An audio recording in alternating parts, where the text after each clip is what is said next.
Hello, everybody. Yep, it's me. It's Anthony. I'm back. This is episode number 404. Let's just get to it, okay?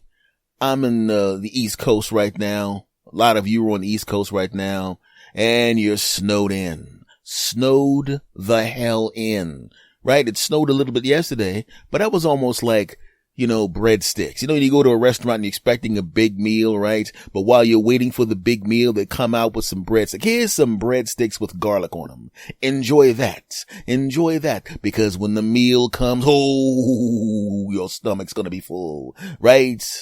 And that's what this storm was like. They just gave us a little bit of punk snow, right? New Jersey weather. We're going to have some punk snow and then the real stuff's coming. You know what I'm talking about, because now we're really going to get it now. The snow's going to come and we're going to be sitting there with our pants open, rubbing our belly going, whoa, what a meal of snow that was. That's what's about to happen.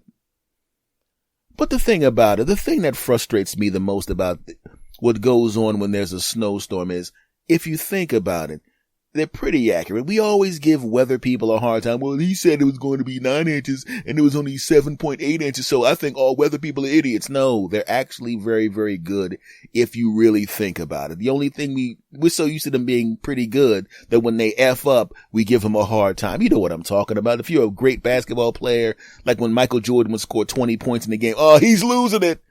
No, he scored 50 in that game. He scored 20 this time. And then the next game he scores 38. It was just an off game. Usually he's great. Shut up, punks. That's what I'm talking about. But if you notice, when they do the weather and they tell you about the snowstorm, they tell you when it's coming and they're usually pretty accurate. And they tell you how many inches and they're usually pretty accurate. And they also tell you how long it's going to be. I've never had them go, this snowstorm is going to be a 1-day storm. And then they come up back on the news the next day. Yeah, remember when I said it was going to be 1 day? I meant 1 month. Hope you got supplies, dumbasses. They'd have never done that, right? So they tell us how long the damn storm is going to be. You know how much food you eat during the course of the week. And during the course of the day, you know what you eat. You know how many times you go to the bathroom and how much toilet paper you need. You know how much juice and bread you need. But why, when there's a snowstorm, when they tell us how long the snowstorm is, and they're generally accurate with how long the snowstorm is, and most of us under normal circumstances aren't down to our last slice of bread, okay? If you are, that sucks. But I'm talking about just in general, right? So you go to the supermarket and you got a bunch of people going in there grabbing 18 loaves of bread, 10 boxes of cereal, 6 gallons of milk, 900 things of water, this, that, to get like a zombie apocalypse is coming. Stop being punks. I went to the supermarket and I know it's a 1-day storm. I had food in the house, but I wanted to grab a couple extra things because I'm not going out on Monday, which is today, by the way. I'm recording this today on the East Coast at around 2 o'clock. 2-ish, a little after 2. So I'm not going out of the house today, and I probably won't go anywhere until the afternoon tomorrow if I go out at all. So I'm going to go to the door. Hey, punk ass kids, here's some money. Get that crap up. That's basically what I'm going to do, right? So it's a day, maybe 2 days tops. So technically, you can literally just go to the store and do what I did. You grab a loaf of bread, right? Maybe you grab a little peanut butter and jelly action, right? Maybe you grab a soda or some crap like that. You get some regular crap. You know what you eat, right? I already had toilet paper, but if I didn't, I normally get what I would get, the normal pack. You get a pack of 4, right? You don't need to get 900 of those things, you dumb bastards. So anyway, I pull up to my normal supermarket and I'm going to be running there really quickly. This will be about 15, 20 minutes, a half an hour tops if there's a line. There's a line outside of the supermarket, socially distant line outside of the supermarket. Right? And even though it's socially distant, even if it wasn't socially distant, even if they were right on top of each other, it's still a long line. Right? And keep in mind, the people going into the supermarket are buying more stuff than necessary. It's a 1-day storm and they're shopping like it's going to be 8 months. Right? So I'm doing the math and I'm realizing I'm going to be literally standing in line outside the store for at least an hour, more likely 90 minutes. Hell no. Because if you wait in that line, You got to realize it's going to be just as long inside the store. So I'm not spending 3 hours in the damn store. This is my market, but the hell with that crap. So I started doing a couple of other errands before the snowstorm comes. I'm on my way back and I'm not going back to my supermarket. I'm going to go into this supermarket on the way back. I don't really know this supermarket, and I see some cars in the parking lot. It looks like it's a little crowded, but it's not as bad as my home supermarket. Hell no. I don't think so, punk. And I decided to go in. And I walk into the supermarket, and it doesn't seem, there's people in the supermarket, but just a normal amount of people. Oh, this is fantastic. This is incredible, double incredible, and quadruple incredible. Great. Not so great. The reason why there weren't that many people walking around the supermarket was because as I walked across the front of the supermarket, I noticed that every single aisle had people standing in the aisle, socially distant, all the way to the back of the store. You literally, if you went shopping, which I had to do, you literally had to go, excuse me, just to get crap off the shelves because there were people standing in the aisles. Every aisle. And they don't have enough. Well, okay, I shouldn't say every aisle. 4 aisles, and guess how many cash registers are open? 3. There's an aisle of people standing in line, not realizing there's another aisle of people right next to them, and they all don't realize they're all waiting for the cash register, and I'm waiting for the explosion to happen. And I'm really hoping it's not this really tiny woman who is about 4'1", but she has a look on her face like she probably beat up 3 people before she got there, right? And I'm looking at her, and she's looking at me, right? And she has a little baby, cute little baby, cute little baby. And all babies love me. If I walk past babies always got to wave at me. Hey. Right? You think the babies do that to you? Babies always did that to me. Babies love me. I know it. I know it. Right? I'm going, please, baby, stop talking to me. Please, baby, stop talking to me. I can tell your mom is one of them ass whip type people. Not that I did anything wrong, but I just realized if I get into a conversation with her and I say the wrong way, she might take a can of milk off the shelf and throw it at me. And then hey, the baby likes you. Yes, the baby does. Well, I gotta go. Got away from her. And I was right to get away from her because 5 minutes later, she's at the meat counter, literally yelling at the guy behind the meat counter. I'm all the way on the other side of the supermarket, and I can hear this. What's good? What's good, huh? You mother effer. What's good? What's good? What's good? What's good, huh? Huh? Don't make me come back there. What's good? What's good? What's good? I walk down the aisle. I see this little tiny lady. Her baby is just very calmly sitting there like, I see this all the time. Mommy never does anything to me. She doesn't raise her voice to me, but other people, she'll whip their ass. Well, within her ability, with her 4'1" ass, she'll whip a person's ass, right? What's good? What's good? What's good? Huh? I'll come back there and cut you like that meat. What's good? What's good? Huh? What's good? And the guy behind the counter's like, I just asked you what you wanted, ma'am. Oh, you don't know what I want? I want some meat with a meat counter, ain't you? What's good? What's good? What's good? And then she sees me because the baby sees me. Hey, I'm like, oh, kid, calm down. Stop drawing attention to me because I don't want. And then she looks at me. Hey, what's going on? How are you? The baby saw you again, huh? I'm like, yeah, the baby saw me again. I gotta go. Okay, you take care. My baby really just, you must be a nice person because my baby only likes nice people. Okay, you take care again, sir. Excuse me, I gotta go back to threatening this man's life. What's good? What's good? What's good? Right? She leaves and I walk past the meat counter because I got to see who she's yelling at. And it just seems to be this regular guy just cutting meat. And you know how a person looks after something traumatic happened to him? They kind of dejected, like, I don't even know what I did wrong. He had that look on his face. Like, I don't even know what I did. Just dejected. So I grab all my stuff. Right? Not that much stuff. And I have to pick which one of these lines to get in.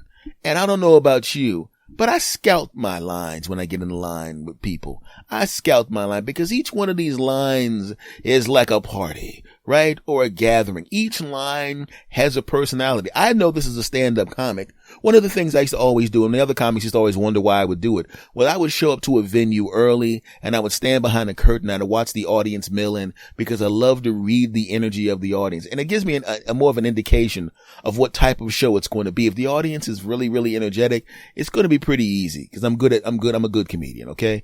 If the audience is really, really quiet, you may have to manufacture energy for them. them and to build up the momentum to drag them along. If they're too loud, it's going to be like being a lion tamer. If you're not, like, back, back, right? There's infinite variations in there. And after decades of comedy, I can instantly decide which one I want to deal with. So of the 4 lines, which will soon be 3 lines, I get in, I check the line of stupid people that don't realize that the other 3 lines of people are standing in front of a cash register, and their dumb asses are standing in front of a cash register with no cash register person behind it, dumb bastards, right? And I go there, I said, this might be entertaining, but I gotta get back home. I just kind of stand around the line, and then you start hearing stuff like, wait a minute, I thought we were going to open the line. Ain't going to open the line. No, man, ain't going to open the line. What the hell? You mean I'm standing there for 20 minutes for no damn reason? Oh, man, we got to get into one of them long ass lines. Man, I was already standing there for 20 minutes. I thought it was, oh, man, I'm going, okay, not getting in this line because this is a line full of morons. I go to the next line and it's a bunch of dour, everything in the world sucks. Let's all complain about our lives and then draw strangers into our misery. Nope, not getting in that line. Go to the next line. Right. I said, I'm going to skip this line. I'm going to go to the line all the way to the front. And there's a bunch of people who seem to be pleasant people, but they don't know how to shut the hell up. And I ain't in the mood for talking. So I'm stuck with this other line. And I get in the line and it's not a bad line. Everybody very, very smoothly moves up. Move up to the next. Okay. And someone just bought some stuff and I'm going to move up and it's going to be great. I'll move up and everything's fantastic. Yeah. And then I hear from the front of my line, this line taking too long. What's good? What's good? What's good? You ain't gonna open up another cash register? You got a whole line full of stupid people over there that don't realize that they ain't for no damn cash register. What's good? What's good? What's good? We ain't stupid. You better shut your damn mouth. I come over there and kick all your asses. Woman, you only like 4'1". And maybe I'm 4'1", but my 27 brothers, well, not all my brothers, the dudes I went to school with, went to college with, but I can call them right now. They come out and kick everybody's ass. They rip this whole place up. And then she sees me in line, right? See, how come we can't be nice like that guy? And I'm going, why is she pointing at me? And the baby's, hey, I'm like, oh God, they're going to think that's my woman. That's not my woman. That's not my woman. Cause I don't want to be associated with her. Cause if she starts a fight off in the damn supermarket, all they're going to see is me walking past her with a baby reacting to me as if I know them and her having pleasant conversations with me about 3 or 4 times during the course of the day. And then her pointing me out in line. And it'll take a long time to sort out the fact that I don't know this lady and I don't know that kid, right? That guy right there was with her. Oh, hey, no. That's my nightmare. That guy right there was with her. No, I was not with her. I don't know her. Oh, that was my nightmare. And I actually tweeted from line. I tweeted a lot of things from the line. So if you're actually a follower of yours truly on Twitter, then you probably saw the tweets that I was tweeting from line. I was making fun of the things that I saw while I was there. But that's not the end of it. As it turns out, I did not realize this. I don't know why I didn't notice it. But, sometimes you go to a supermarket and they have the gates up and you can take the carts out, but you just bring them back in or they'll open the gate for you. And that's kind of stupid because that's kind of a waste of time. I go into the supermarket and I find out after my cart is almost full, I go up to the security guard and I'm going, is that gate open? He goes, nah, man, no. So the gate's not open? No, man. So I got a cart. Some stuff here. It's like, and the only reason it was going to be a problem for me was because I got 2 cases of water. I was going to get 2 cases of water in a couple of days anyway, because I go shopping near the beginning of the month. I was figuring this is a good price for the water. I'll get a couple cases of water. Right? But as it turns out, you cannot take the carts out. I'm going, what? No, you gotta like wait here with your cart and I'll watch your cart for you. And then you go out there, you get your car, you pull your car up in front of the supermarket and then you come back and get your cart and you can roll your cart to the gate and then you can put your stuff in the car. Which under normal circumstances, even though it's stupid, cause who would steal the cart? It's stupid. But if you think about it, it's really stupid. Right? But here's the problem. The store is ridiculously crowded with incredibly angry people now, all of which are really shopping. I got a few things, but mostly the problem is the cases of water. I can't just, my car's on the other side of the parking lot. I gotta So I come to the front, and now all of a sudden, instead of the people that are now waiting in line are now waiting in another line with their carts for people to go get their car, bring it back, and then load their stuff. And there's only enough space for 2 cars at a time. And there's more than 2 people waiting. So not only you gotta have a hard time getting your crap in the supermarket, you gotta wait in a long ass line with this micro woman about to whoop people's ass. And now you gotta wait up front. And the inevitable happens.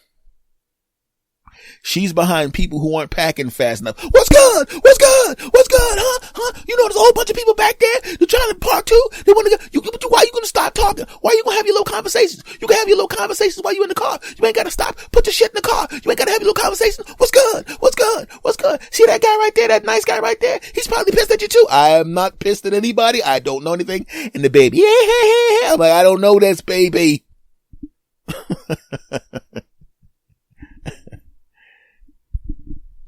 So finally, my friends, finally, she gets in her vehicle and drives off to scream at unknown people in the future. And finally, I get an opportunity. The security guard watches my carts. I go get the mighty Toyota Camry. That's what I drive. I park it up front. I grab my crap and I put it in the trunk, and I'm now about to head home. Thank you, Lord. And all of this is because of the snowstorm. Because if it wasn't the snowstorm, I wouldn't even have gone to the store. I got enough stuff here, but I just grabbed a couple of things, right? But this is what I want to tell you. My advice to my friends, you guys. You know how long the snowstorm's gonna be, okay? You don't need to get 15 loaves of bread and 16 things of Spam, right? And a bunches and 12 jars of jelly and 18 things of peanut butter and all of that crap. You don't have to do that. And I guarantee you there's somebody out there right now, when I said Spam, they went, ew, Spam. That's just, don't sleep on Spam. I'm not saying I eat it all the time, but Spam, once you get that slime off of it, Spam's not that bad. Stop hating on Spam, damn it. You grew up where I grew up, my friend. You know what it's like to take that Spam and slice it up good. Put it in a pot, fry that crap up real good. Put some cheese on that crap, right? And as a young man, I was like, hey, I'm not going to be limited to just fried Spam with cheese sandwiches. I'm going to get it all hooked up. So I fried some onions. Yeah, Jack. Spam fried with some cheese on it and some fried onions. Yeah, I said it. You thought I was done? Oh, hell no. I had some lettuce and tomato, Jack. Maybe if there's some sweet peppers in the house, you throw that crap on there. And on the bread, you take some spicy mustard. You rub it on the bread. Oh, yeah. Right. Then you gently lay your slices of Spam on top of the bread, Jack. You throw your cheese on top of there, Jack. Right? You throw your fried onions on top of that, Jack. You put your lettuce and your tomato on top of it. Oh, I know what you're thinking. Well, what if the mustard? It's good. I'm not done yet, you bastards. Then as you take some barbecue sauce, you slap it on top of there. Bam! Good eating. And this is before the George Foreman grill was a thing. Right? And when the George Foreman grill was a thing, I made that sandwich again for old time's sake. I even made the meat on the Foreman. It got the Spam hooked up real good with them little George Foreman lines in it, right? You know, you still have to use the pot for the fried onions. I mean, I should have just done it in the pot, but I wanted to use the Foreman grill, F y'all. And I fried it all up, got that Jack, put it all up there together, right? Now, but the lettuce and tomato had to go because of what I was about to do. I put that sucker on the Foreman. And now all of a sudden, basically, it's a grilled cheese sandwich with Spam, and it's what it basically turned into. And it was awesome. Don't judge me until you've had that wonderful stuff. Have I had it in a long time? Hell no. I'm 52 now. I'm not eating that crap. But you know what I'm saying. So folks, I know if you're in the East Coast, the Northeast right now, you're snowed in. You're snowed in. I know. Okay, just enjoy the day. Because let's be honest, it's still a pandemic. It ain't like you were going to do anything in the first place, right? And to all my listeners in all the warm countries, I know I got some people in Australia that going, snow, what's that? Shut up, punks. You got huntsman spiders, okay? big ass spiders the size of cats. Weirdos. Yeah, I love y'all, but you're some weirdos. Big ass snakes and big ass spiders. Spiders in the rafters of your house, getting it on, and all of a sudden you look up top, there's a whole bunch of spiders the size of cats running around, trying to make me feel like a punk because I'm an American. You American, man. You scared of spiders. I'm not scared of spiders. I just don't like spiders that is as big as my foot. Hell with that crap. They can't hurt you. I don't care if they can hurt me. I don't like them. Get them out. My Australian friends trying to make me feel like a punk. I'm like, oh yeah, I'm a punk for cutting spiders. And then when you come to America and I take you to the hood, right? I take you to one of them stop and go stores in the hood. You see about 8 dudes with guns, y'all crying like punks. And I'm looking around. They ain't gonna do jack. In fact, I don't even know these dudes. And I'm gonna go up and look, point out the scariest dudes. And I'm gonna walk over and start a conversation with them. Watch this. Walk over there. Hey man, what's going on over here? I'm just trying to get me, what's going on, man? What's going on? Everything cool? Yeah, everything cool, man. I'm just kind of standing here, you know.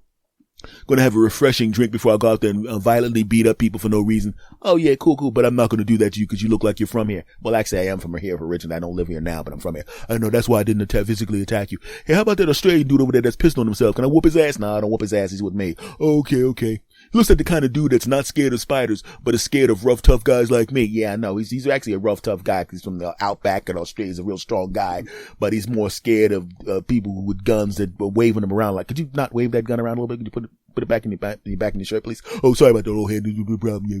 Yeah, man. I don't want people to be. Every culture has things they're used to, and every culture has things they're afraid of. But every culture, you should be able to accept what's going on around you. And to you in the Northeast, like I'm in the Northeast, right? If you're in Philly, Jersey, New York, or whatever, where I am right now, New Jersey, you know what's going on. It's going to be snowing for a day. And you bought 12 things of bread like an idiot. Take a whole week to eat a loaf of bread and snow comes and all of a sudden you got to buy 6 loaves. Stop being a punk. There's 5 other idiots who need bread, jackasses. Moving on. So stay safe. And if you're an old bastard like me, well, I'm not an old bastard. I'm a middle-aged bastard, but I'd rather stop doing the stuff that I won't be able to do when I'm old now. Cause why should I keep doing it? I got $20 here, punk. Shovel that crap up. Stay safe. If you have a couple bucks, pay your punk ass neighbor's kids to shovel your crap. Don't go out there and have a heart attack, stupid. All right. So take care of yourselves. Yes, I'm back. This is the start of the new season for this podcast. And on Wednesday and Friday, with the new seasons for my other podcast called the S. Anthony Thomas Show. So this is the podcast as Anthony says.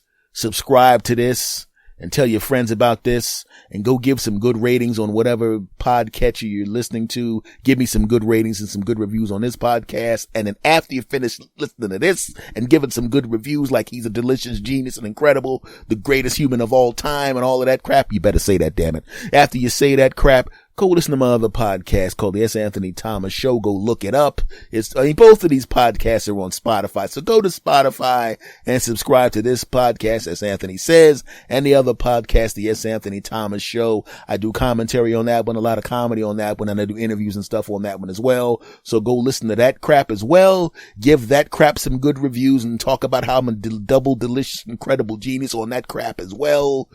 And tell your friends about this podcast. You know you love listening to my punk ass voice. So go tell your punk ass friends and your punk ass family about both of my punk ass podcasts, you punk asses. That's probably not the best way to get people to do something. I probably shouldn't have called, there's a whole lot of y'all. I probably shouldn't have called y'all punk asses. I can't beat them. Anyway. Yes, I'm back, my friends. I'm back. This is the beginning of that. My seasons are actually, calendar years. I don't do like, some podcasts will do, there's season 5 and they'll do 15 episodes or something like that. When I say season, basically it means all the podcasts I do during the course of a calendar year. So this is technically the beginning of the 2021 season. So you'll be hearing me a lot. And I want to thank you very, very much. I will talk to you again next time. Go listen to my other podcasts on Wednesdays and Fridays, you bastards. And, I will see you there, and I will see you again here. And on this show, we say goodbye in a specific way. And I know you know because I've been doing this for 7 years. Oh, you ready? Let's do it. Ready? On the count of 3. 1, 2, 3. S. Anthony. Out. Go. S. Anthony Thomas. Go. S. Anthony Thomas. Go. S. Anthony Thomas. Go. S. Anthony Thomas. Go ahead and laugh. Go ahead and smile. Go ahead and giggle. We're gonna get wild.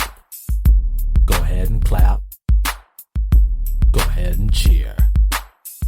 We're gonna have a good time while up in here.